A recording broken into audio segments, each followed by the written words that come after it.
Salut, bienvenue dans cette vidéo dans laquelle on va faire encore une review de distro. Cette fois-ci on va s'attaquer à Apricity OS qui est basé sur Arch Linux, donc c'est la deuxième qu'on fait sur Arch Linux, hein. La précédente c'était Manjaro. Donc cette fois-ci voilà Apricity OS. Donc Manjaro était sur XFCE. Là Apricity OS, donc on a le choix entre, ou KDE aussi pour Manjaro. On a le choix entre GNOME, qui est la version que j'ai pris ici, ou Cinnamon. Donc deux environnements dont on a déjà parlé sur la chaîne, GNOME avec Fedora et Cinnamon avec Linux Mint.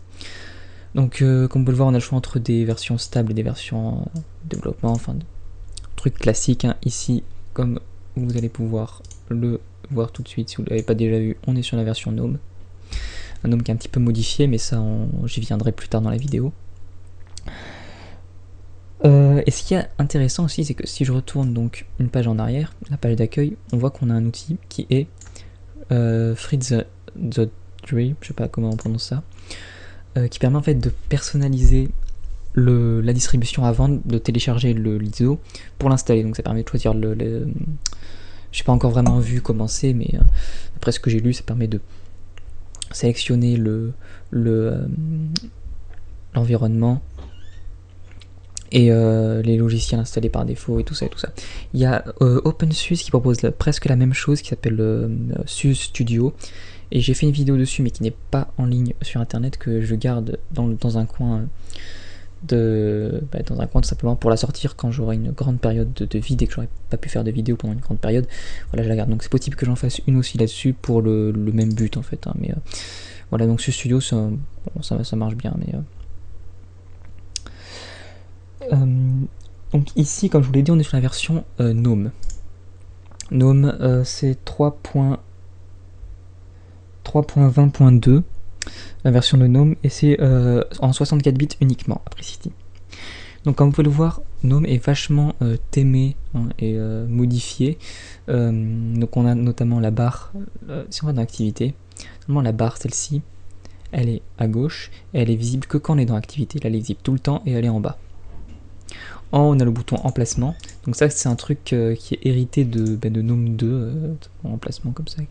C'est une extension qui permet de l'avoir. L'heure qui normalement est ici se retrouve là. Donc on a donc des petites notifications. On a caféine, qui est une extension, elle est liée, donc permet d'activer ou désactiver la veille. Ça, c'est pour les périphériques médias, et puis là, les boutons classiques. Donc ensuite, donc en bas, la barre qui se trouve sous une forme de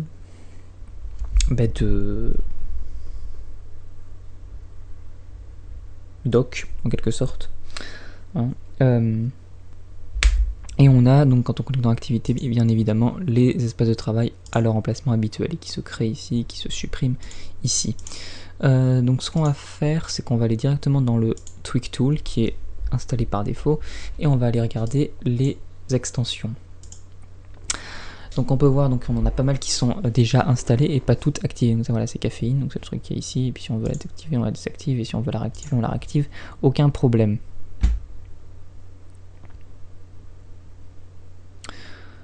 Le truc qui permet de... alors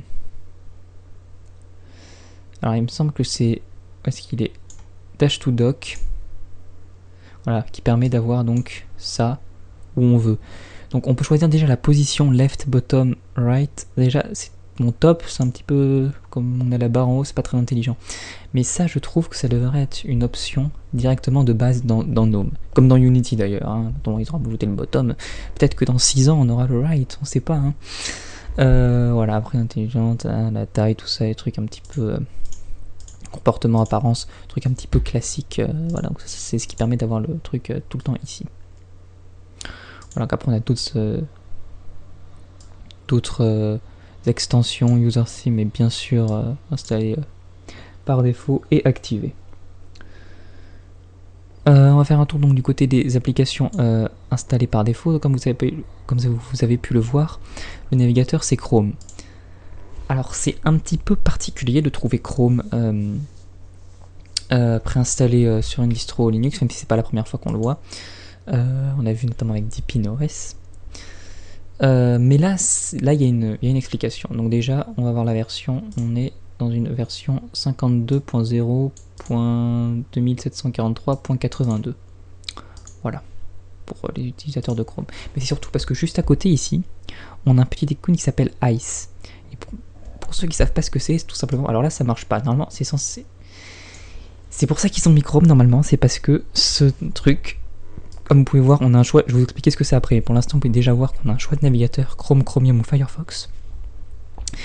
Et normalement, ce truc marche mieux quand on utilise Chrome. Mais là, il marche pas. Il me dit qu'il n'a pas trouvé de navigateur. Bon, donc on installera Chromium tout à l'heure, ça nous permettra de tester le gestionnaire de paquets. Qu'on a déjà testé d'ailleurs dans Manjaro, mais bon, on pourra le retester. Et après, donc, on testera donc Ice avec Chromium. En fait, ce que ça fait, c'est que ça transforme en gros un site web en une application. C'est-à-dire que par exemple, là je vais mettre, si je mets youtube.com, que je crée le truc et tout, après j'aurai un icône YouTube dans mes applications et je clique et ça ouvrira un navigateur vraiment juste pour YouTube. Donc je pense que c'est ce qu'on fera tout à l'heure. Hein.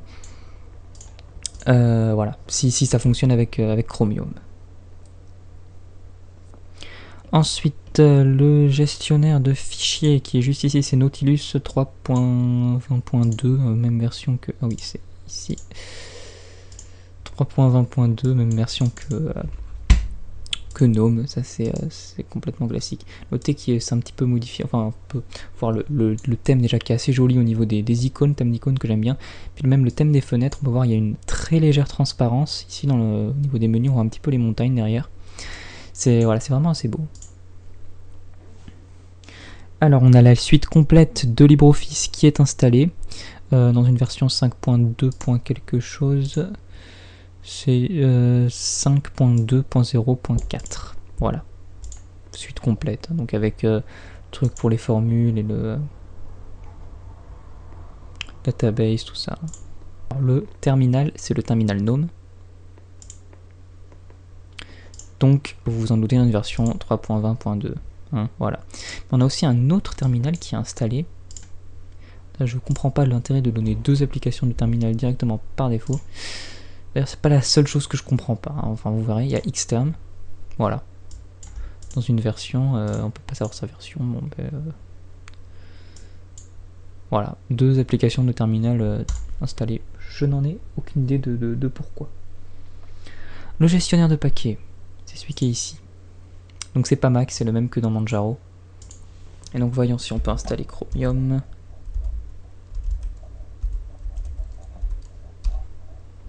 Il est ici.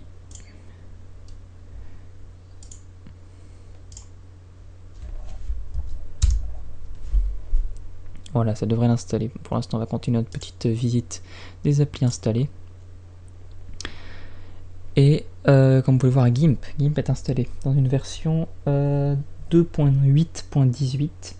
On a des trucs un petit peu particuliers comme le truc d'HP. Je sais pas du tout pourquoi est-ce qu'il est installé par défaut, le truc d'HP. Et des trucs dont on n'a pas l'habitude de voir préinstaller, mais que ça peut être assez sympa, notamment FileZilla.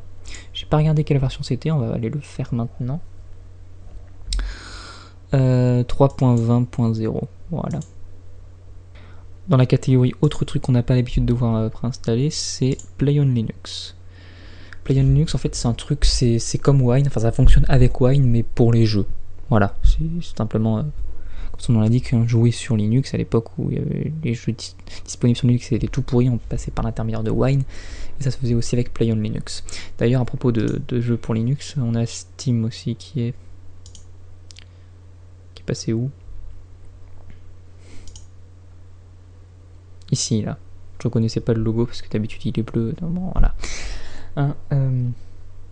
Et application de musique, c'est Readbox. Enfin bon, voilà. Après, c'est des applications assez classiques. Alors, voyons si maintenant il a fini d'installer. Ouais, c'est bon. Chromium. Où est-ce qu'il est? Chromium devrait être installé maintenant. Ah, j'ai pas cliqué. Faut cliquer pile dans le truc. Chromium. Pour ceux qui savent pas, ça ressemble beaucoup à Google Chrome, parce que tout simplement c'était le projet open source qui est à l'origine de Google Chrome. Voilà. Bon bah ça fonctionne, hein, ça, donc on va retourner voir. On va retourner voir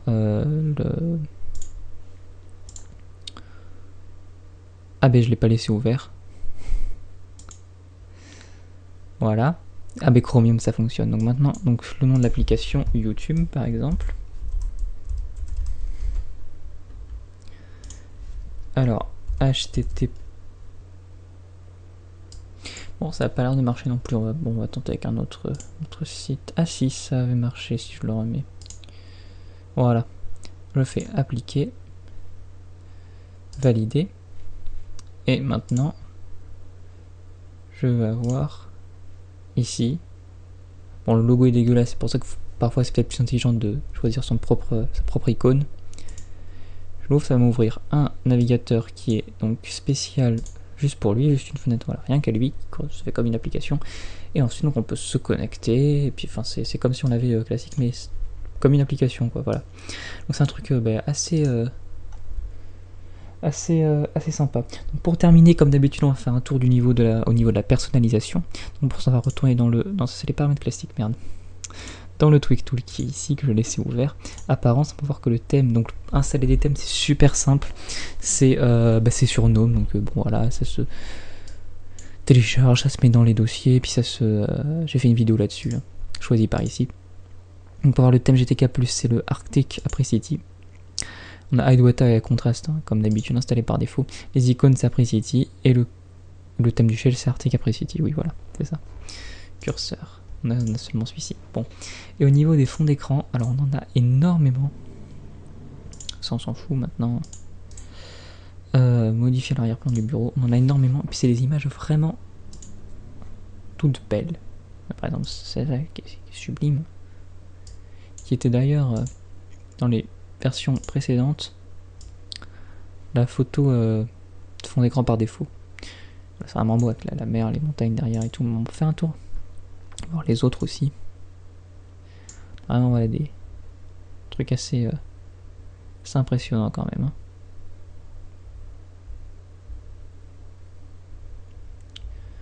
Alors voyons, on peut peut-être si la vidéo est finie.